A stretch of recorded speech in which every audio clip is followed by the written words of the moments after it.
Hello Internet, Seth Skorikowski, and today I want to talk about open versus closed role-playing. Essentially, when a player is going to be keeping all of their character information, close to their chest and not revealing anything outside of what's been presented inside the game world, or being open with the table about the information, any sort of secrets or what's going on inside their character's head, or making it crystal clear when it is that they're actually role-playing and when they're not role-playing. I've touched on this a couple times before in other videos, but it's always, an area that causes a lot of debate or a lot of silly controversy, but I've never just focused on this specific topic and gone over all the complexity and the nuance, because this is something that can cause a lot of needless confusion and drama around the table, and that can hurt some players' fun if it's not properly handled. And as well as an interesting role-playing paradox that I found myself in at one point that demonstrates why role-playing purity doesn't always work. So let's get to some definitions first. Closed roleplay means that there is no out-of-character knowledge. The players know only what their characters know in the game and what those characters have been told. It's seen as more of a pure form of roleplay with total immersion. Open roleplay means that the information is more open around the table. Players will know information about each other's characters that their own characters are not going to know about each other. Now this might include secrets that the characters are intentionally holding from one another. Now I've said before that I prefer character secrets to be known around the table. Now this does require that your players, do act like adults and not use this meta-knowledge or, obsessively try to out the secret inside the game for no particular reason other than the character knows what the secret is.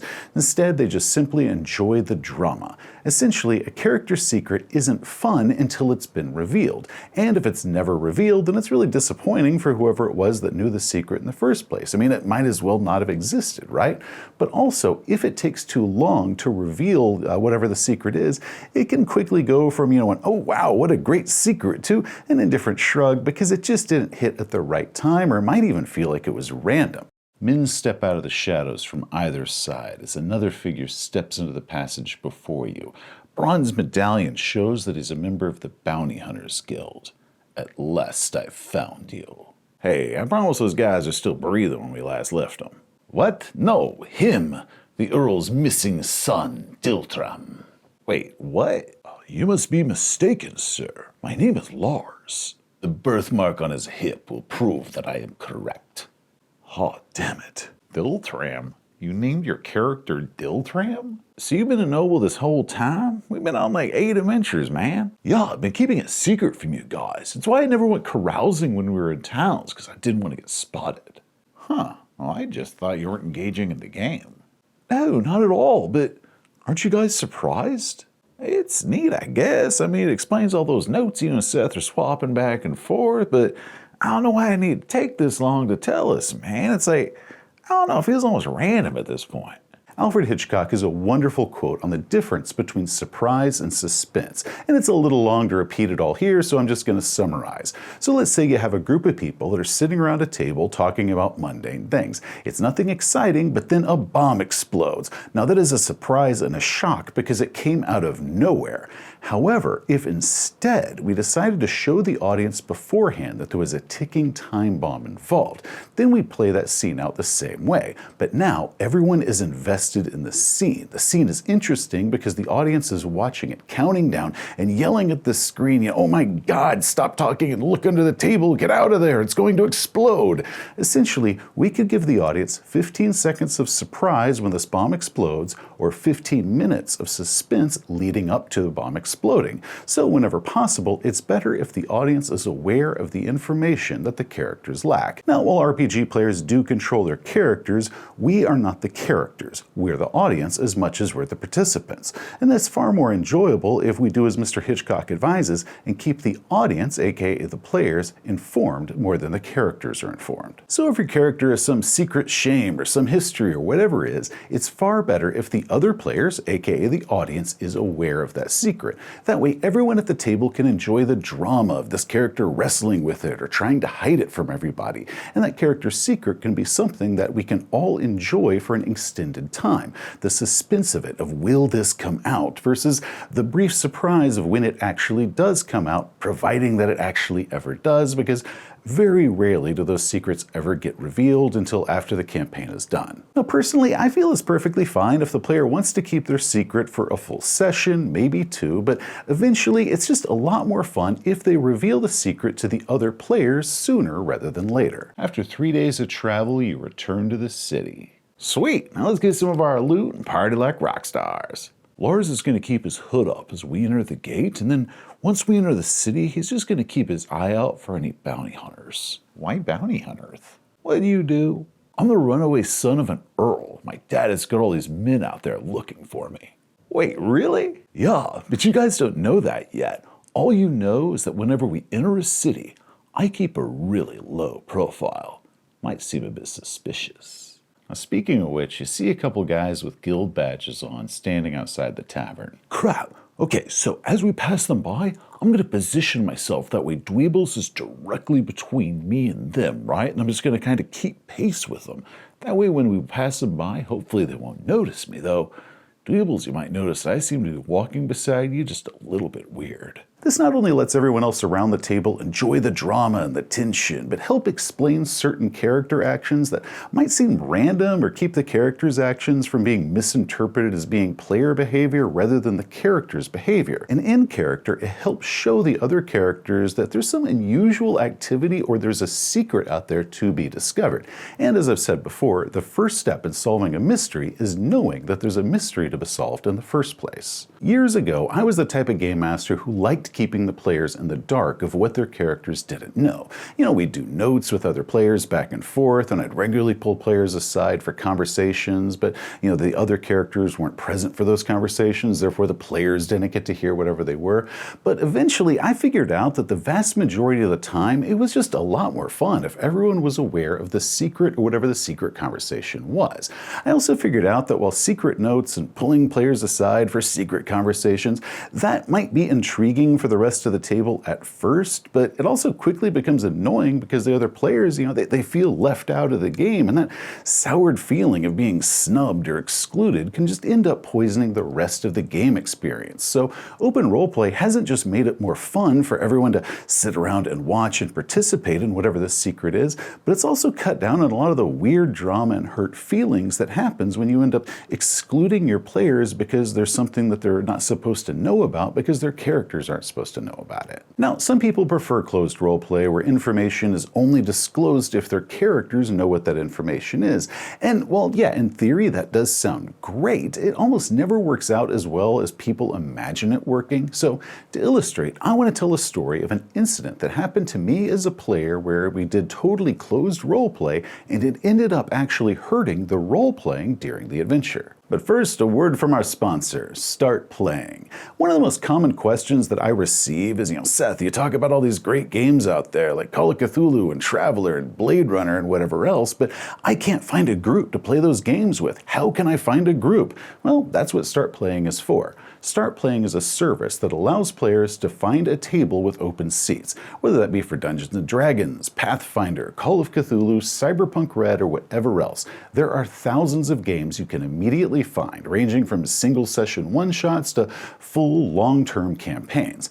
Or if you have a group and you need a game master, one experienced in the particular game it is that you want to play, you can search for a professional game master based off of your parameters, vet them off of their experience, rating from prior players that have used them, their budget, time zone they're in, and just get to playing. Or hey, if you're a game master and you want to run some games, maybe hone an adventure that you wrote, or maybe even want to get a bit of a side hustle to help support your growing RPG habit, go on to Start Playing and build a Game Master profile and start running games. Now, full disclosure, I have never used Start Playing myself. I have a stable home group that I've been using for decades and some other different online games that I play with, but most gamers out there are not in my situation. But I've talked to some other Game Masters out there who have used it and they love it. And because I am always asked how to find a group for all these different RPGs that I talk about, I wanted to go ahead and share them. So hit the link below to go to startplaying.com and, well, start playing. Now back to the video with the closed role-playing dilemma. Okay, so a few years back, I was playing in a game, but actually we were playtesting this adventure, and anyone who's familiar with the adventure now that's been published or the review video that I did for it, you're probably going to recognize this. But because there is a minor spoiler involved in this story, I'm not going to say which adventure it was. Anyway, we're playing a modern-day group, and we're going to this abandoned asylum, and when we arrived, we saw this graffiti and signs of partying and a bunch of used syringes lying on the ground. Now, my character is a total dude bro douchebag, so he's all, "Guys, we better watch out, because I don't want to bump into no junkies that are hiding around here." And one of the other players goes, "They're called users." Whoa, sorry. So there's going to be some users here, and I just don't want them stabbing me, like a junkie would. So we had this little back and forth and having fun, but the player seemed honestly annoyed with me for saying that. Now, I don't know this player personally. We just met right before this game, so I start worrying after a little bit that maybe I might have been touching a nerve and offended him with what I had said. So, maybe a friend or a family member of his had wrestled with drug addiction. I don't know, and I don't want to make it weird by asking him about it because I don't want to upset one of the other players at the table and hurt their fun. I just go ahead and I tone my role-playing down and all the comments down. I start kind of quietly regretting what it was that I had said. So we do the adventure, we have fun, and I just forgotten all about this. Then the adventure is published, so I pick it up to do a review video for it, and what it is when I'm reading this adventure and I'm reading the pre-generated characters that we had played, that I see that the other character was a former heroin addict and is terrified that the other player characters are going to learn about this and judge him. And I ended up remembering that exchange, and I realized that that player was role-playing that entire exchange. He was actually role-playing it extremely well and extremely believably. However, because I as a player had no idea that he was role-playing this character's secret, and I didn't want to upset the player that I was sitting around the table with, I ended up toning my own role-playing down, meaning that a fully closed role-playing hurt the overall role-playing enjoyment for the rest of the table. Now, of course, the player could have just simply divulged the secret to everybody. "Guys, we better watch out, because I don't want to bump into no junkies that are hiding around here." Now, my guy's a recovering addict, right? So he is real sensitive about this. They're called users. So do I know that he's a recovering addict? Nope, he's trying to keep that secret from everybody. Okay, got it. Users, junkies, whatever you want to call them. I just don't want him stabbing my ass. Or let's say the player does need to keep this secret around for a while, maybe for the rest of it because it's just a one-shot adventure. The next option is simply announcing that they're role-playing by using third person or narration. So I give this little wince and take a breath, and I'm like, they're called users. This trick works fantastic because first, it tells the rest of the group that there is a secret or something that their characters might be able to pick up on. That physical reaction that the other characters could key in on. But it also makes it clear that the accompanying words going along with it are purely roleplay.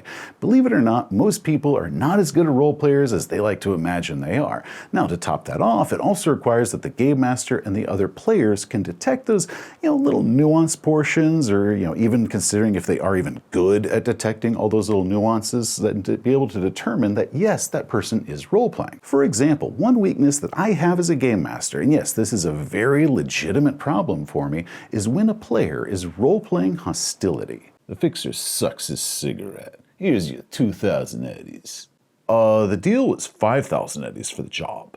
And the deal was you weren't supposed to kill nobody. Yeah, we got 3 dead and 2 more in critical condition. And CPD's about to be crawling all over this job. Yeah, well, it's bullcrap. There are only supposed to be 2 guards there, and those guys were way too armored. Screw you. Seriously, whenever a player just starts yelling at me and I don't know that they're role-playing, my fight or flight just kicks in. It just does. And if the player is not 100% clear that they are acting and what they're saying is play acting, I struggle with becoming legitimately defensive while they're being aggressive towards me.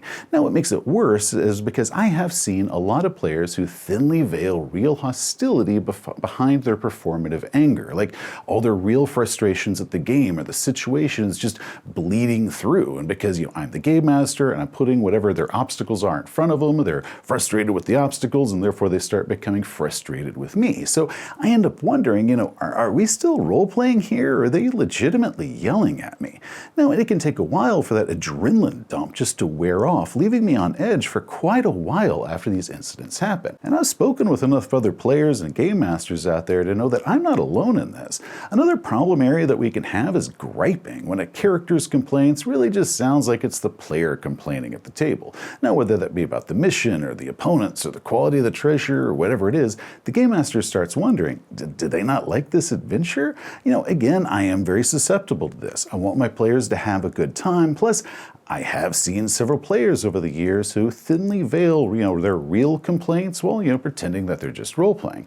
And with negativity, whether that be, anger, hostility, griping, that emotional bleed can infect the rest of the group, causing the other players around the table to become uncomfortable or begin feeling those emotions as well, even if the player and the game master are both completely aware this is all entirely role-playing. That negativity can start feeling real and start influencing the rest of the table who's just sitting around, whether those people are actually involved in that scene or not. So how do we fix it? Well, of course, anyone around the table can do, just a quick, okay check to verify that no one is actually upset. But often at that point, the damage has already been done. Now, it's a lot better to have kept that from ever having caused any sort of confusion or emotional reaction in the first place. So that brings us back to using these moments of third person or narration. And the deal was you weren't supposed to kill nobody. Yeah, we got 3 dead and 2 more in critical condition. And CPD's about to be crawling all over this job.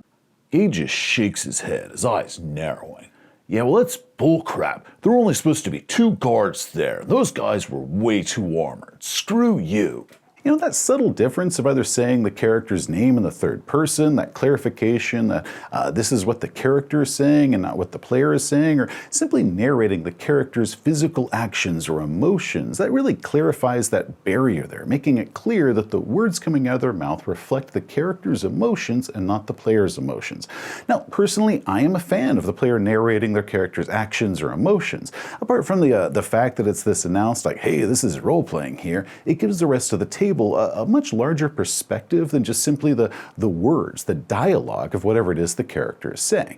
Now, some out there might say that this breaks their immersion to give the characters, mental state and their stage directions of what it is they're doing instead of just simply acting it out around the table like their character, but I feel a bit of third-person information, one, helps the player themselves visualize their character's mannerisms and emotions better because they have to actually think about this rather than just think about whatever the spoken dialogue is. But also, two, only giving the rest of the table whatever the character's dialogue is and whatever physical mannerisms they can perform while seated at the table, that actually ends up putting the rest of the table at a disadvantage for reading whatever's going on inside that character's head.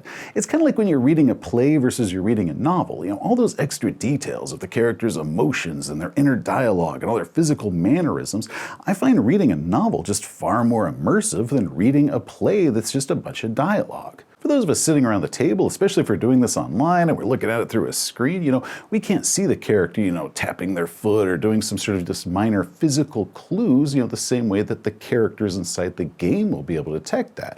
The characters inside the game, they likely know each other better than the players sitting around the table know each other. The characters, they might spend, hours or days or weeks or even years traveling together. So, expecting the players to be able to read all of those subtle clues just as accurately as their characters would be able to read those subtle clues about each other. That's just simply impossible. So strictly closed roleplay ends up hurting the roleplay. Now, one area that definitely does need addressing is twists or betrayals or other exceptions when the players might want to hide their character's secrets from one another. Now, those situations, they do exist. Even Hitchcock admitted that there are exceptions, a surprise twist ending that themselves are the highlight of the story. He's the guy who did Psycho after all. Hitchcock understood a big twist. So a big character reveal or a secret betrayal, that's perfectly fine to do. Those can be fantastic. Come on, I'm a huge fan of the Alien role-playing game after all. And I have done it both ways, where the players kept their agenda, their secret, away from each other, such as their boss told them to kill the rest of the PCs once the job was done. But I've also had it where the rest of the players knew out of character that this one character had been ordered to kill the rest of them once the adventure was done. And that ended up turning into that surprise twist into this really great long burn suspense because, the players are sitting there playing the whole time going like, I know this guy's going to betray me, or what if he doesn't betray me? What if he does betray me? When he does betray me, what is it I'm going to do? How am I going to react? Because my character isn't going to be prepared for this. And that ended up making it really tense and really fun for a very long time. And then when the character ended up not betraying everybody else, it was this huge relief. So no, I am not opposed at all to big twists and betrayals that do require that the rest of the players around the table not learn about this and that player not divulge the secret until the appropriate time. But those need to be ones that are designed to be a big reveal that can redefine the adventure or be this huge highlight of the adventure, not character secrets that ultimately don't end up changing the big overall plot or narrative or even run the risk of never even being revealed at all. Essentially, if a character reveal or a character surprise twist needs to have the game master's involvement in it. So game masters and players, you need to get together and agree beforehand if this is a secret that is so instrumental that it will be a big surprise at some point and therefore necessary to keep silent and quiet from the rest of the table. Otherwise, it is most likely going to fail in having that impact that everyone is imagining and having, in which case, you're probably just best going ahead and making an open secret instead of a closed one. Recently, I was a player in the Delta Green campaign God's Teeth. Now, Delta Green is a game where the characters might not know much about each other. They might not even know each other's real names, only going by, different code names for each other. So all of us kept all of our information during the course of this campaign, really close to our chest, what our personal lives were like and even what our real names were, only sharing the most minimal information with one another about our characters. So once the campaign was finished and we all had an evening together and all chatting and talking about this campaign, and we started sharing all of the information about our own characters that we had never shared with one another. We started thinking like, my God, all these other characters that were amazing. I wish I had known all this stuff while we were playing the campaign. And why were we even keeping all this secret from one another? Because we could have enjoyed each other's characters more during the course of the campaign had we just known all this stuff about one another. And that was really my big reminder that no matter how cool closed role-playing with the players keeping all of their information from one another because, it's more real or more immersive, how cool that might sound, it's very rarely as fun as just simply opening up and sharing all the information that the characters might not know, but the audience, aka the rest of the table, should know. Hi, thanks for watching. If you enjoyed the video, please give it a thumbs up. If you want to see some more of our stuff, such as game reviews or more RPG philosophy, just hit that subscribe button. Till next time, gamers, Excelsior! Since you don't believe we should be keeping secrets around the table, maybe it's time you should tell me what my real name is. Well, technically your player knows what your name is, even if you don't, so that's fine. Aw, stupid technicalities.